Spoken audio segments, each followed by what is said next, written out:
gentlemen, welcome to Nomadic Kingdom.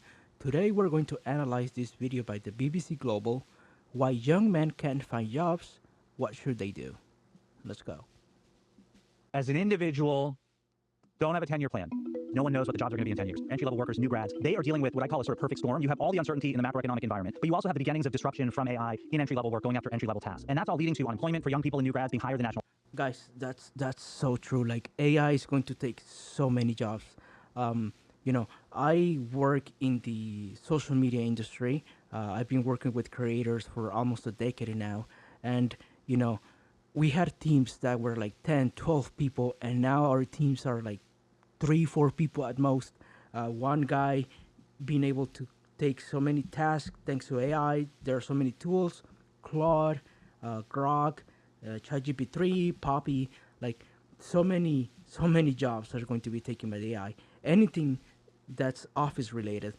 That's why, when we first started like Nomadic Kingdom, we were focusing on remote jobs, skills that you could learn doing like remote work. But we had to change that because AI is going to take most remote works are going to be taken by AI. Sales, data entry, data analysts. Basically, the only jobs that I truly believe won't be able to be replaced is anything creative. So if you are like a graphic designer, right? Like you're going to have much less leads, or even that.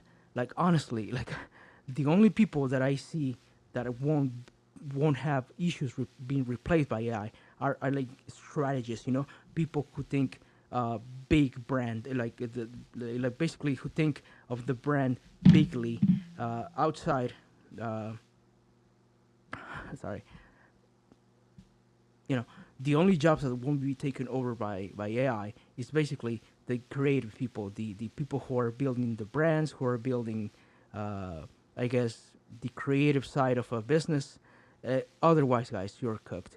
AI is coming for the job, and the only way to do it remotely probably is going to be either you using these tools and freelancing and scaling, or learning something creative, because otherwise every remote job, every office job is going to be replaced by AI in the next 5 to 10 years easily.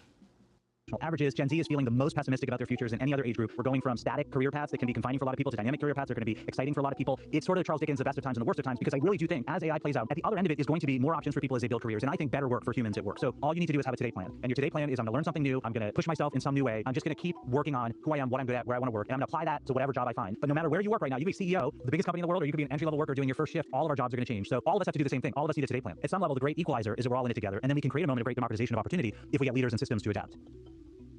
Anish, thank you. Yeah, that's so true. Like, it's going to be two types of people. You're going to be either doing like basically managing AI systems, or you're going to be doing like manual labor, or you're going to be the creative mind behind a business. Like, there's no more in between. Like, AI is coming here to, if you're an engineer, right, or maybe like a coder, like you can still make decent money, but wages in the programmer industry is going to go down so much, because AI is basically going to take a lot of those jobs. It's just going to be like an insane drop in value for people who go into coding or learning computer languages. It's going to be bad, guys.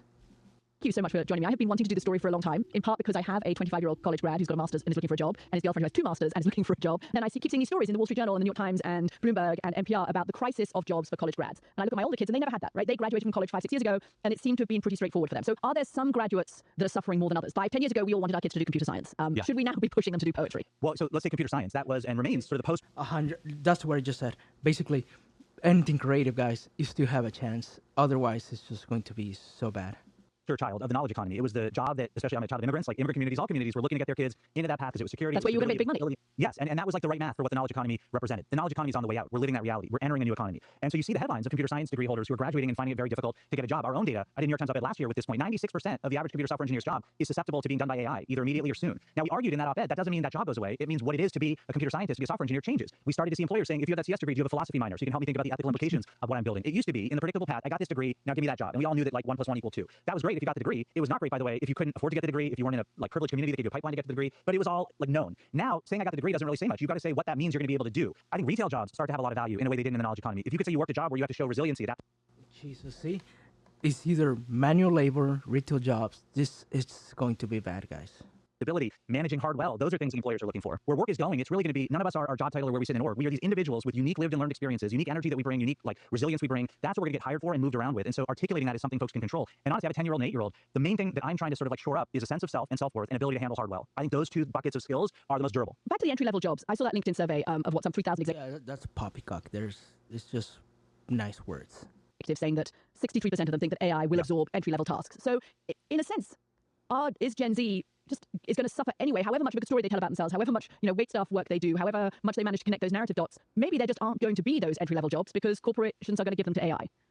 We don't know, but we do know the same percentage in that survey, like literally the same percentage, that said AI is going to eventually take on tasks that are currently allocated to entry-level employees. Say entry-level employees bring fresh ideas and new thinking that is valuable to business growth. The same generation. Yep. Just like I said, guys, your creative mind, the strategist, it's going to be 100% creative based, and hopefully you guys are creative enough. Hopefully there are enough creative people, but otherwise, so many jobs are going to be lost. It's insane.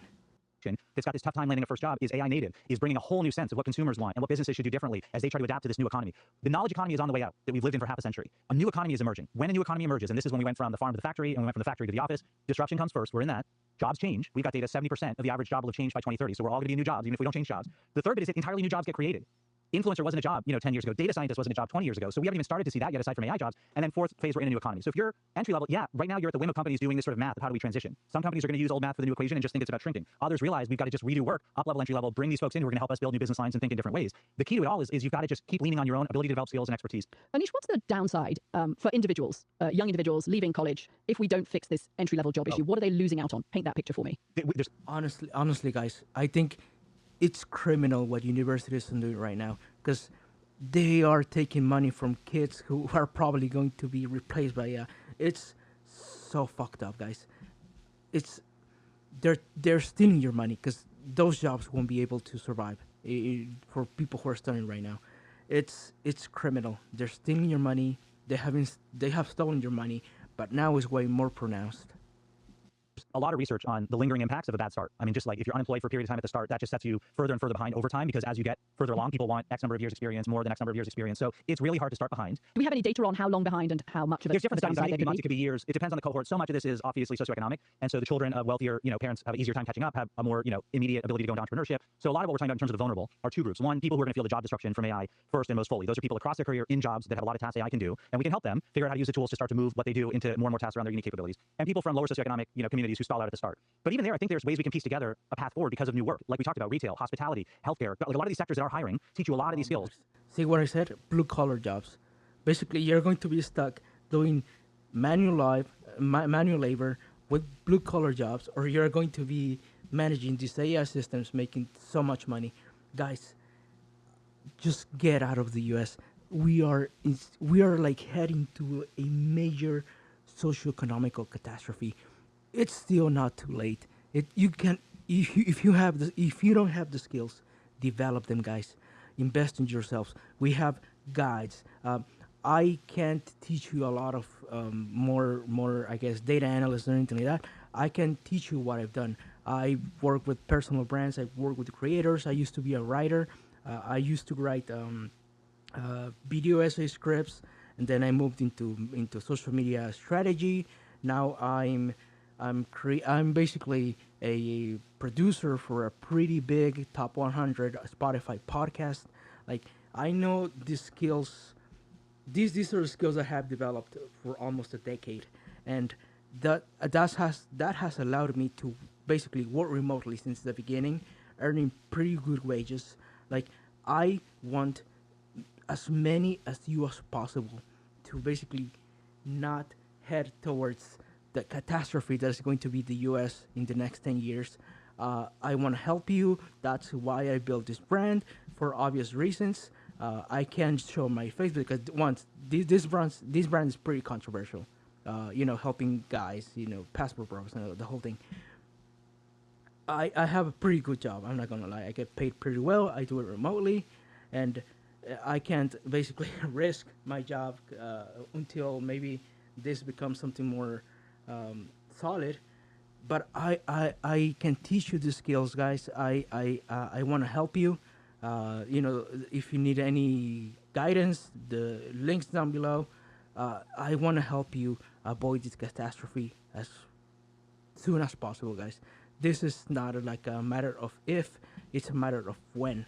And the sooner you take the path, the sooner you make, you can increase your skills, do it remotely. Then hopefully, hopefully, you take the chances on yourself and move outside the U.S. Go to some place in Asia or Latin America or Eastern Europe.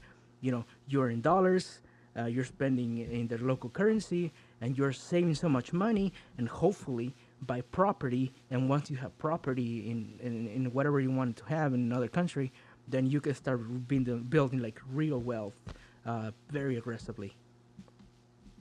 That are going to be durable across your career. It's not the knowledge economy. Tech isn't the only place you want to work. CS isn't the only degree and pathway you want to take. Okay, Anish, give me 3 concrete things you would say to a 22-year-old graduating from college, struggling to find a job, part of the rejection generation that is sending off hundreds of applications and not even getting replies back again, or perhaps something you'd even say to their anxious parent.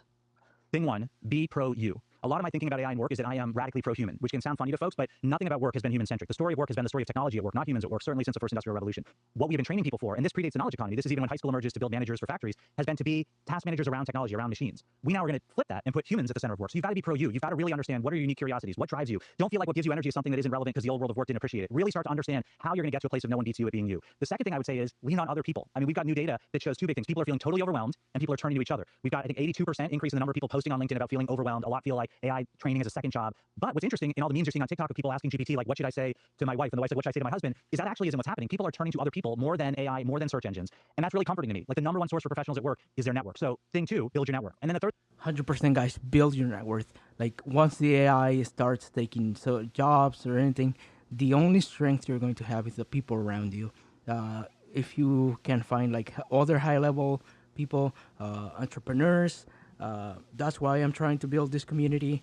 We want to make like a really strong net worth of people who basically think outside the box, who basically are brave enough to basically and smart enough to see the collapse that we're heading to and go elsewhere.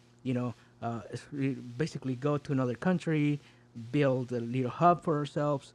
We just want to make the best out of this horrible situation that we are in. third thing I'd say is just learn. Like, first thing is empowering, be pro-you. The third thing might feel a little crushing, having just graduated. You didn't graduate. Like, you're not done at all with learning. Like, you're not going to not read again. You're not going to not have to sit and learn something new and fail again. That's all going to be forever now. And that's an amazing thing because, like, the best of life comes at the other end of hard and challenge and pushing yourself. But just start learning every day. Just start building that daily habit. I think if you do those 3 things, week over week, month over month, things will feel easier because you'll feel more in control. You'll be going off your own map. That isn't to say it's not going to be hard, but just know it's going to be hard for everyone. And so you're not alone. And at the other end of it, if you're starting your career, you're going to have more years in what I think will be better work with more options for how you want work to be in your life, what kind of work you want to do than any generation has had before, certainly since the industrial revolutions. And so just lean into it. Anish Raman, thank you very much. Thank you. All right, guys, thank you so much. The links are down below. Thank you for your time.